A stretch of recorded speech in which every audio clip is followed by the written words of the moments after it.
Hello and welcome everyone to the Asian Youth Voices Radio podcast. I'm Oz Tong, And I'm Jaws and Tong. and we are your hosts for this special Asian Voices Radio episode where we discuss any and all topics related to life growing up as Asian and Pacific Islander Americans.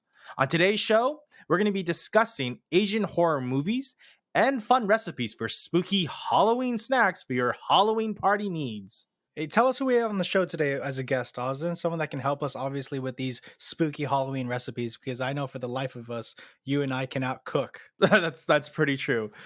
Joining us today on the program is the host and producer of Asian Voices TV show. She's also known as the Korean Food Ambassador and is also the host and producer of PBS's Kathleen's Korean Kitchen. Welcome to the show, Kathleen. How are you doing today? I'm doing fantastic. Thank you guys for having me on the show. Well, we're glad to have you on here. You obviously are one of the most accomplished chefs that we know personally.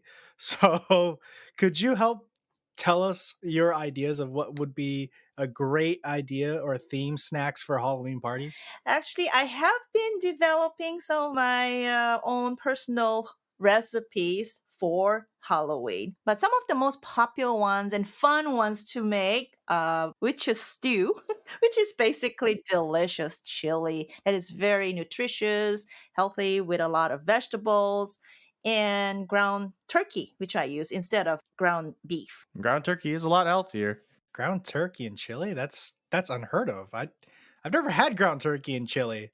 I gotta try it though. Is would you say it's better than ground beef or? They taste a little different, as you know, the difference between turkey, white meat, and the red meat. But because red meats, if you consume too much of them on a daily basis, it's not good for your heart health. And also in the witch's stew, I incorporate some tofu because some are vegetarians and they don't eat meat. That's true. I never really think about vegetarians when I'm making food or snacks for a party. Mainly because a lot of our friends are usually carnivores and meat eaters, so I don't really think about vegetarian recipes. I also like to make for kids sometimes edible brain.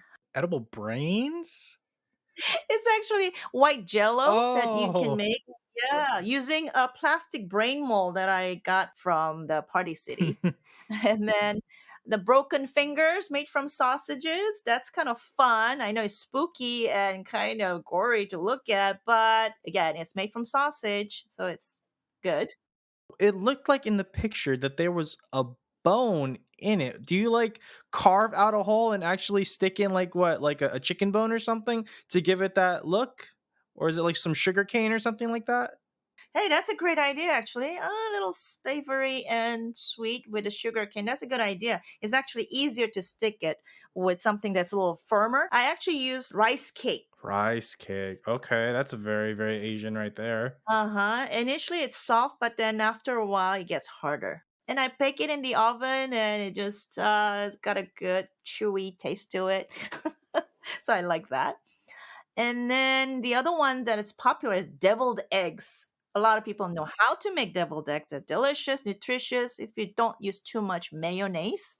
I sometimes like to mix half and half the mayonnaise and also sour cream, light sour cream. And then, of course, the black olives, edible spider garnishes placed on top of the eggs. So that's fun. And despite all the parties I've ever been to, no one has ever served deviled eggs for me. Well, I mean, hopefully I could try some if you ever decide to make any. Yeah, well, I'll make for you sometime.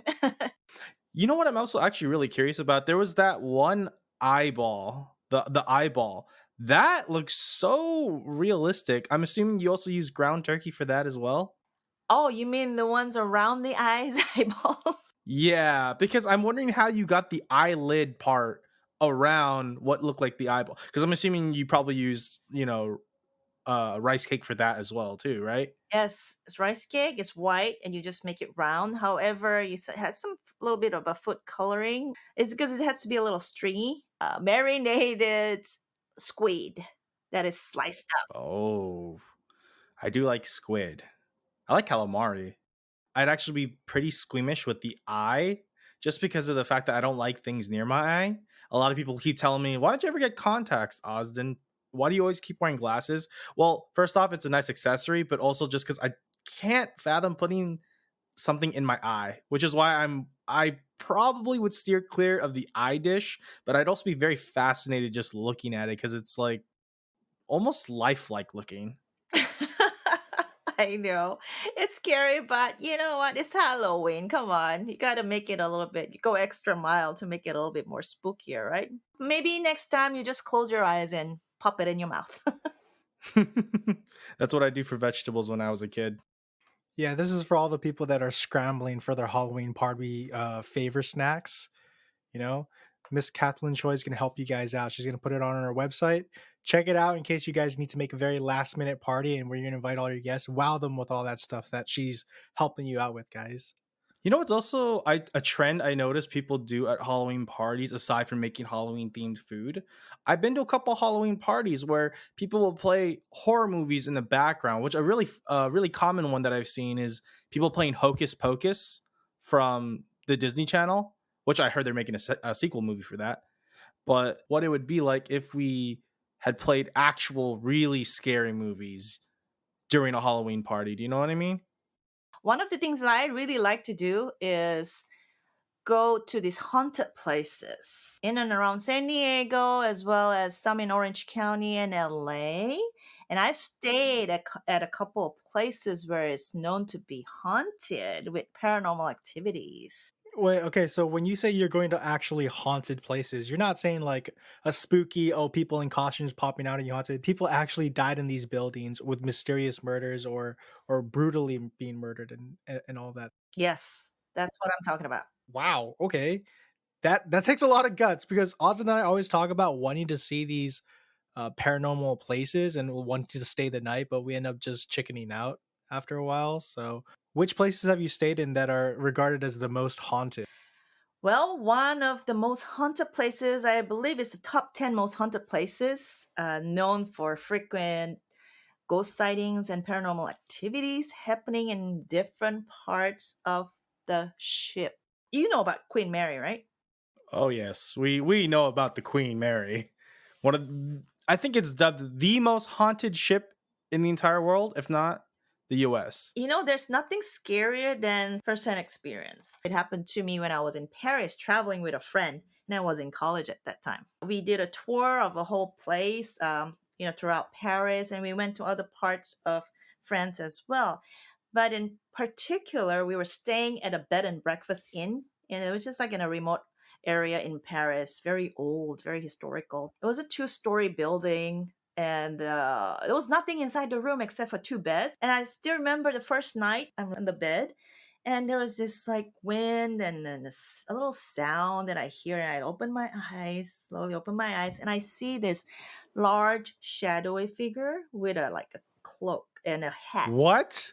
coming inside the room from the window, and it was coming slowly over me, and it was just a shadow. There was no form. I couldn't see the face or anything, but I can tell from the shadow, right? It was somebody from the, I don't know, 16th, 17th century maybe, or even later. As it got closer, I just closed my eyes. The next thing I heard was a rustling noise on my left side of the bed, which again, my other friend was sleeping in. So I opened my eyes and I saw her crawling on the floor and coming up on my bed. Oh, huh. Wait, when you say your roommate was crawling, like do you mean like on all fours, like kind of like a spider? Why would she crawl up like that? I feel like that would scare me more. Yeah, she was just crying and then she was like kind of scared. She was muttering something and I couldn't hear her. And then she was like kind of half sobbing, I think. Yumi is her name, I still remember. And she was like saying, "Oh, can I sleep next to you on the bed?" I said, "I had a nightmare." And I said, "So what happened?" She says, "Oh, I saw this like scary, large, shadowy figure coming in the room and coming towards us." I'm like, oh my God. I felt goosebumps all over my body and I could not sleep a wink that night until it got bright, which was around 4 a.m., 5 a.m. I bet she didn't sleep the next night though. When you said, "Yeah, I saw it too." She's like, "Oh god. We need to get a different hotel." Yes. So I waited and waited until my friend finally woke up like around 8 o'clock. And then I asked her, "Do you remember what happened?" And she's like, "Yeah, I had a nightmare. Thanks for letting me sleep next to you." And I said, "Well, do you want me to tell you something scarier?" And she's like, "What?" And I told her I had the same exact dream. Now, was that a dream or was it real? If we both saw it, what's that mean? And so she's like, wow, she thanked me for not saying anything and letting her sleep because otherwise she would have freaked out and not be able to sleep at all. Back then, we were students, okay, and we didn't have a lot of money with us. And our host family that sponsored us on our trip to Switzerland. Prior to that, he actually paid for the whole trip for us in Paris. So it was all paid for. So we were like, okay, should we stay here or should we move out? Then we thought, let's just find out, if anybody else is experiencing this. So we went down for breakfast and then we called the manager and he was saying, "Oh yeah, that we've been there have been reports of ghostly sightings of monks and shadowy figures from different centuries, supposedly wandering in and around the room and in the area." I'm like, "What?" So he said, "Oh, but they're harmless. They won't do anything. There's not been any other incidents." So we're like, okay, we look at each other and said, "So what should we do?" And I said, "Well, if it happens again, then we move. If not, we stay." But what we did is like we bought like alcohol. I know you're not supposed to say it, but we just like drank to the point where we passed out. So we can't, remember, right? I feel like I would have done the exact same, but with like marijuana. So I would have been so high that if I did see it, I'd just been like, whoa. That's what I thought too. I mean, when I first glanced at her bed, nobody was on the bed. And then the noise coming from the floor, it was like wood floor. And then I got up a little bit and looked at on the floor, and she was just like in all fours. I still remember, and I thought, "Oh, is she sleepwalking?" But no, she was just like, "Oh my God, Cathlyn, I'm scared." And when she kind of come up the bed, she was climbing up my bed, and the beds there they're higher up. They're not like regular beds. It's a very old building, and the whole area, the building itself, the area is very historical and old. And you know what? I found out that yeah, there's been a lot of wars that happen for hundreds of years, right? There are, I heard, beneath Paris, where like 5, 6 million Parisians are resting in the catacombs. That's kind of scary, huh? In a way. The whole scenario you're painting for us, a building built upon or near a gravesite, in that gravesite possibly being the Paris catacombs, that just spells horror movie. Yeah, honestly, like the paranormal and supernatural is it's been something that has interested us for years. And despite it being a very terrifying unknown thing, it's just something that fascinates us. And we've always wanted to learn more. We've watched like a whole bunch of ghost TV shows. I know in San Diego, last time we were there, there's a haunted house known as the Whaley House. Have you ever been there before? I've been there a few times. Did you see anything there? No, I was very disappointed. Aw. Have you been there? We tried last time we were in San Diego for a trip. We tried booking, but because of the pandemic, the tours for it were closed, even though online it said it wasn't. So we couldn't, but we're hoping by the time the pandemic lifts and they do the tours again, next time we're in San Diego, we can go. But from what I'm hearing, when you said that nothing happened and you've been there a few times, I'm a little disappointed. I don't know if I want to go Yeah, anymore. Whaley House is fun. And also you see people like dressed up in those times, right? And they're giving you a tour, so that's kind of fun. I actually would I also stayed, yeah, at the Cecil Hotel, which is also known to be haunted. That's in LA. Have you heard about that? But that's where, yeah, American Horror Story. And then that's the one where with Alyssa Lamb, correct? And it also housed a serial killer, but I forgot his name. Oh, Richard Ramirez. And then another serial killer named Jack Unterweger. And it's also the last hotel that the Black Dahlia stayed in as well. So it's a hotel with a lot of dark history. I heard there's been over 80 deaths, like suicides and murders that occurred in that hotel over the years. Yeah, I didn't know it was haunted and all these things were happening when I stayed there over 15 years ago. But when I watched the documentary The Vanishing at the Cecil Hotel, remember with Alyssa Lamb?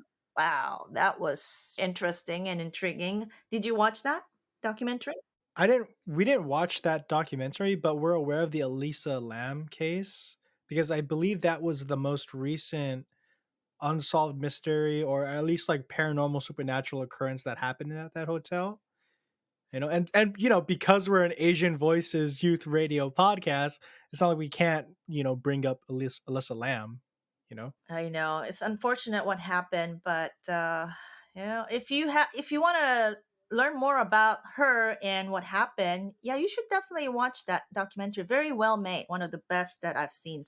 Are you guys going to any Halloween parties? Do you have some costumes that you're gonna wear? Well, everyone knows all the Asian people are either going to dress as two things: either Squid Game characters, or they're going to be dressing as Shang-Chi characters. No, in between. It's only going to be those two. Oh my god, that's so funny! And since you've watched the movie, right? And I've watched Squid Game too, so I don't know who to choose. I'm not as fit as Simu Liu, so I probably won't do Shang-Chi. The Squid Game seems pretty easy though. You need a group to go as Squid Game, though, right? As a team, right? That will be more fun. And maybe you can also try making that so-called dalgona, which is in Korean we call popki. It's made with basically sugar, brown sugar, and water with a little bit of baking soda, which reacts with the hot sugar and aerates to form a crispy hard candy. There's so many videos on YouTube, so I don't even have to tell them how to make it. It's just a couple of ingredients that you need, and it's just a technique. I know sometimes it can be too soft, too hard, yeah, too sticky. So make sure you just look for the perfect Korean popki or dalgona candy on Squid Game. Okay. So if anyone's throwing a Squid Game themed Halloween party, Miss Choi just gave you all the name of the candy you need to look up, and she told you where to find YouTube tutorials, I guess, to making those things. Speaking of Halloween parties, since you asked us earlier, I think we should probably let our viewers know, or our listeners know, at least our top picks of what some good horror movies, specifically of the Asian genre, that they should be watching this Halloween. I enjoy watching psychological thriller, suspense horror movies with a big twist at the end. Yeah, if I remember correctly, there's like a horror movie called Paranormal Encounters where they're in an asylum and then they actually get to leave. But then the second they wake up the next day and they go to the elevator, they find themselves back at the asylum. And it's kind of like it messed with them and let them think they were free. So So I know there's like a Korean horror film that is like, I guess, slasher. Have you heard about I Saw the Devil? Yes, I saw that one. Yes. I did too. It was pretty. That made me lose my lunch, even though I hadn't eaten that day. There's a Korean horror film that is found footage. I am so sorry to the Korean community if I mispronounce this name. It's called Gunjum Haunted Asylum, and I don't know if you heard that one. Have you? Yeah, Konji. Oh, did I say it wrong? Gunjum. No, it's I fine. said it wrong. Dang it. Okay.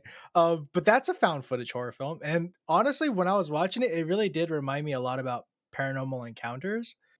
I think what got me the most about that film was that it was found footage. I think the aesthetic of watching everything from the character's point of view is what makes it more terrifying, because if it's cinematically like every other horror movie we've seen where it's a story, so you're following along with the story. But with found footage, like you're literally along for the journey. And anytime people start disappearing, anytime they start finding, like, oh, this one scene in that movie where I forgot the girl's name. I think her name was Charlotte. She was stuck in a room, and then you see her with a very dark room. You see her with a flashlight looking around, and then at one point she comes across this like naked old man. you know I don't want to spoil for anybody, but like, just the fact that out of the whole naked room you just see that, and then it was slowly creeping its way to her, and that made me feel so uncomfortable. it's not just ghosts or supernatural stuff in horror films that do super well. It's also classics like zombie films, which, a lot of them are doing good. Like Zack Snyder recently made Army of the Dead, but in American cinema, it's starting to turn into more of like action, like World War Z, Army of the Dead. it's more action and using zombies as an antagonist, versus when you watch the Korean ones, Korean horror films are like killing it with zombie movies. There's Train to Busan, which had no right doing that ending when the father sacrificed himself. I teared up, and me and everyone I watched the movie with, we all just started like going no, it was just very, very sad. And I think recently there was #alive, right? That one was really good. That one got my blood pumping too. It was definitely very good. And I do think with Asian horror films, they have a certain element to them that just portrays horror in a way that isn't just cheap jump scares like American cinema is doing. And you'll notice, like, with a lot of Asian horror films, they're being remade in American ones, and you notice that those don't like mix very well. So there has to be some component to it that American cinema is just missing, that Asian cinema is just nailing. Speaking of Asian cinemas and horror, especially horror films, I mean, I grew up watching a lot of Korean horror films, right?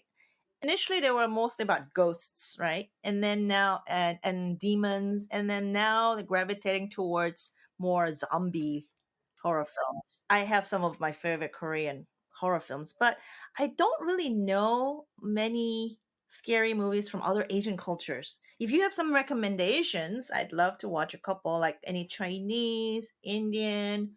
I know one Vietnamese, the Moi, which is the Legend of a Portrait. Korean and Japanese, they're predominantly, you see a lot of content out there on Netflix and other platforms like Ringu, The Grudge, Ju-on. You know Ju-on, right? Ju-on means, actually, I studied some Japanese in the past. Ju-on literally means curse, grudge. Yeah, I remember watching the original Ring, the Japanese one, not the American remake for it. And I think the Japanese one was more tense. American cinema relied on their special effects and their, yeah, jump scares. But with the Japanese version of the Ring, it definitely felt earned. It definitely created that tense feeling. Unfortunately, we don't really know a lot of other, I guess, other Asian horror movies other than those Korean ones, because once again, I think Korean horror movies do really well. They really kill it in terms of scaring the bejesus out of me. Unfortunately, that's all the time we have today. We want to again thank our guest, Miss Cathlyn Choi, for joining us today. Oh, thank you for having me. It was a lot of fun. Yeah, honestly, we love talking horror movies and we love talking Halloween horror snacks with our guests. Hopefully, we could do this again next year as well, and maybe you'll have more Halloween horror recipe snacks for us. I will definitely come back with more spooky and tasty Halloween treats for you. And hopefully more spooky stories too, because that friend crawling out on the floor story, that scared the bejesus out of me just now. I probably would have punched my friend in the face. I would have punched my friend in the face too. To learn more about Miss Choi, please visit her official website, cathlynchoi.com. If you have any suggestions for future topics impacting our API youth, we'd love to hear from you guys. Also, be sure to subscribe as well as follow us on our Facebook, Twitter, and Instagram, as well as visit our website, asianvoicesradio.com. Until next time, I'm Josden. And I'm Osden.